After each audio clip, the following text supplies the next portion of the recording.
back to my YouTube channel, Do Me and Lovely Things. Thank you so much for tuning in. Please don't forget to like, share and subscribe, and of course leave your comments down in the comment section below. I absolutely positively love to hear from you. Alright, so I'm gonna attempt to get ready with me. Y'all know my makeup is not slay queen level. My makeup is very entry level. So that's what we're doing. And while I'm doing that, we're gonna talk about the Real Housewives of Durban reunion. Okay, so first things first, let's talk about the looks. So the looks of the reunion I thought were just okay. Come on. Nobody really was like amazing, you know, to me. And stunning and oh my god, she really killed it. Only Ayanda looked okay. Like she had something was going for her, for me. The others, man, like Contra was also just okay until her dress fell apart in part 2 of the reunion. What kind of tomfoolery is this? Anyway, so for me, I'm gonna put up the pictures as I go along. Nonku for me gets the most disappointing. I don't know. I think that dress would have been so cute without that thing here on her stomach. Like, I don't know what that was. I don't know what she was trying to do. And of course that hat that looked like, guys, I got Owami's thing. Oh, I've looked at her videos and I'm like, I love that thing. And I got it. I need to go and put some edge control. Anyway, so Nonku for me was the most disappointing because all season, it has been Ayanda. And for her to come out now at the final stage is looking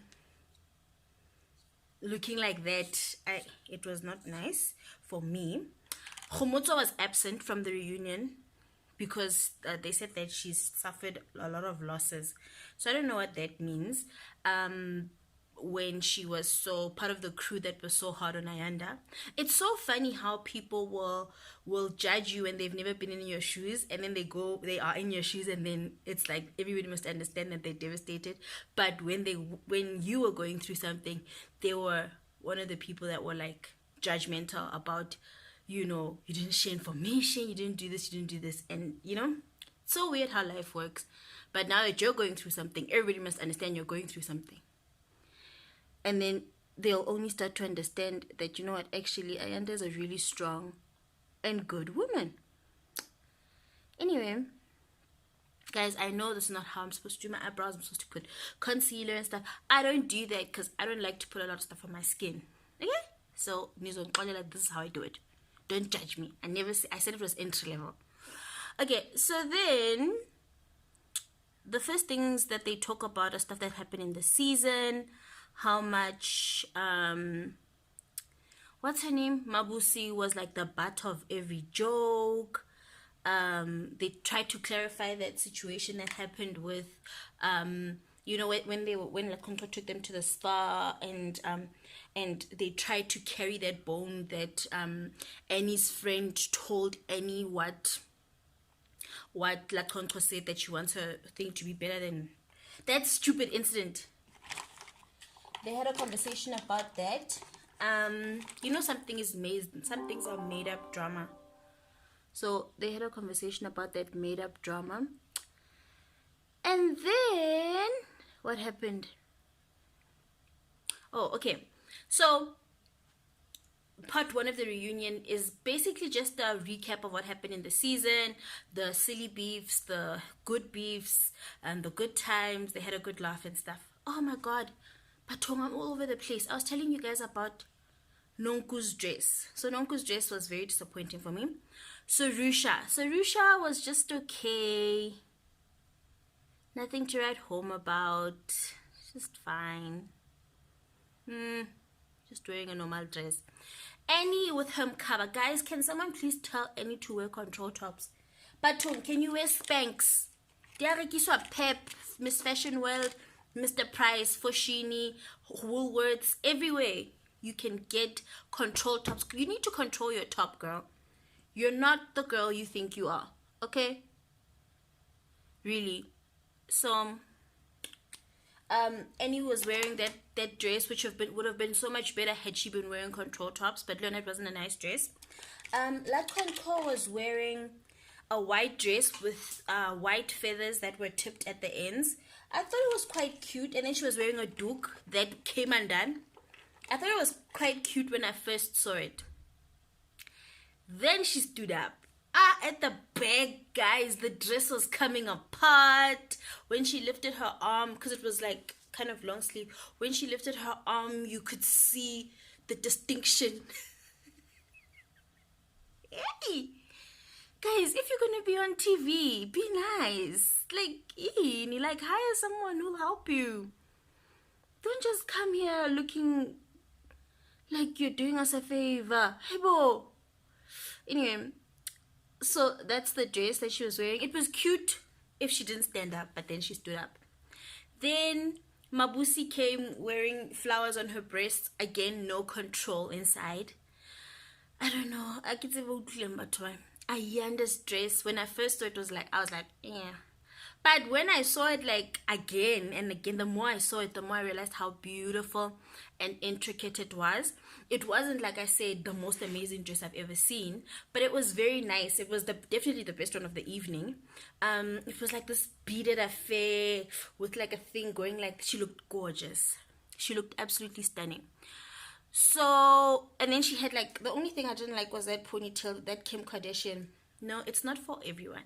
It looked very artificial, very fake. I think she would have looked beautiful in maybe like a slick or straight or an afro or something other than that. That for me didn't really do it for me. And then who's left? No board. Because I told you Komodo didn't come to the reunion. And then okay, so the first part of the reunion, it was just conversations about, what happened in the season, how Ayanda and Nonku first met up and all of that, and how Nonku felt offended by the fact that Ayanda said Nonku who, like she didn't know her. And then, but they both admitted that they'd never met in person. Nonku had called Ayanda one time when she was 6 months pregnant, but they'd never met in person. Wow, so I don't understand why Nonku felt like Ayanda should have known who she is when they had never met in person. Like, what's up with that? What's up with that? And like, she really made a big hoo-ha that how could you say you don't know me when we met. And then she admitted that they never met in person. So I don't know, about what out there. What do you want? What do you want? She doesn't know you. If she doesn't know, she doesn't know you.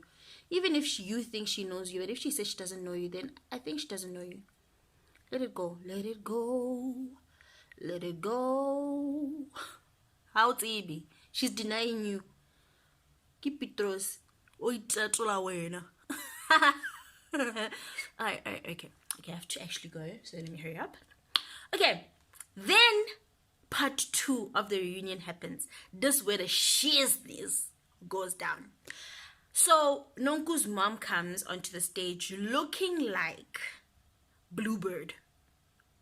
Okay, she looked a hot mess. I told you Nonku had a nappy on her head. This lady, she was so uncomfortable. She was sitting there like opening her water bottle. Like it was a mess, though.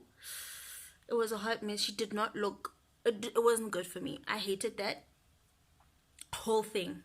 But to top it all off, she's gonna come out there and then she says to Ayanda, Ayanda, I have a message from you from Ubabu Williams, which is Nonku's dad. He's seen everything that's been happening throughout the season and he wanted me to deliver this message for you. Then she says, before Sfiso died, Sfiso did come to us and express interest in being part of Notile's life. So before, we understand that you want to change the surname, Notile's surname and stuff like that, but before all of that, we expect for all of the things to be done, like the traditional things to be done, and then the child has to be what's it, uhlawulwa. The child has to ahlawulwe. So the way she was saying it was sounding like the expectation is that Ayanda should hlawula Notile. Wait, what? So Ayanda Ncwane, the wife of the man who cheated on her and had multiple kids, her place. And Swiso doesn't have one child. There's 3 more. And Ubanu Wonga. That part should now come out of her pocket and maintenance. And hlawula. The hell she should? No, of course not. Are they crazy? Being a wife is not easy, guys. Being someone's wife is not easy. Listen to this tomfoolery. Can you listen to this tomfoolery? Now Ayanda must hlawula for Sfiso's kids. She wasn't there. Guys, Ayanda cried. And I cried when she cried. Because that was real. That was a real moment. Your man has kids outside of you, right? With different women. Then you try to build so that the siblings can have a relationship. And then they come to you and they say that your husband then passes away, and then they expect you to pay damages on behalf of your dead husband, who was an artist. Which musician do you know that has a pension fund? Which musician do you know that has a pension fund? Okay, life insurance, South African musician. So that when they die, the monies can be shared and divided. Which artists do you know that even own their masters? Huh? So which money must Ayanda get? Where must she get that money now? Where must Ayanda get that money? To hlawula Notile. She must go and work and do Real Housewives, and she must go and work and hustling for her kids. But on top of hustling for her kids, she must hustle for all of Swiso's kids. Can you imagine? Can you imagine? Ooh, are you not embarrassed? That was terrible. For me, I can't believe what I watched. I'm very unhappy with what that lady did. I think that she embarrassed herself.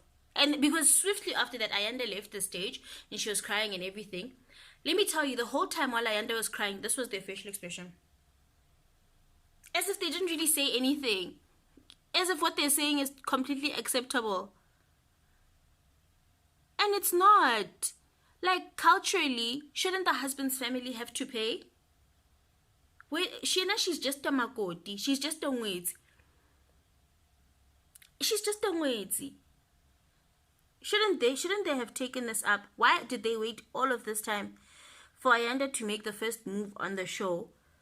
For them to now want to say, Ayanda needs to pay damages for Notile.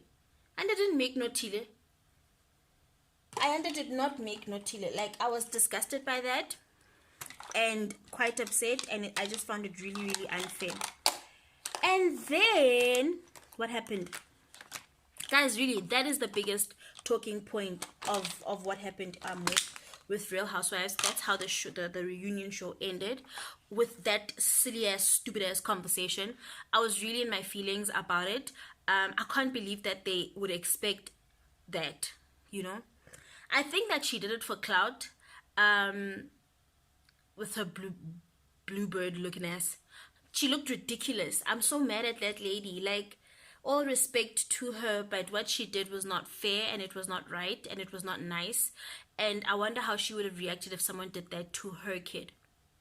Her kid one day finds love and then gets married, and then the father passes away, the husband passes away, and then all of the ex-wives and ex-girlfriends that the guy had kids with come and expect her to pay damages.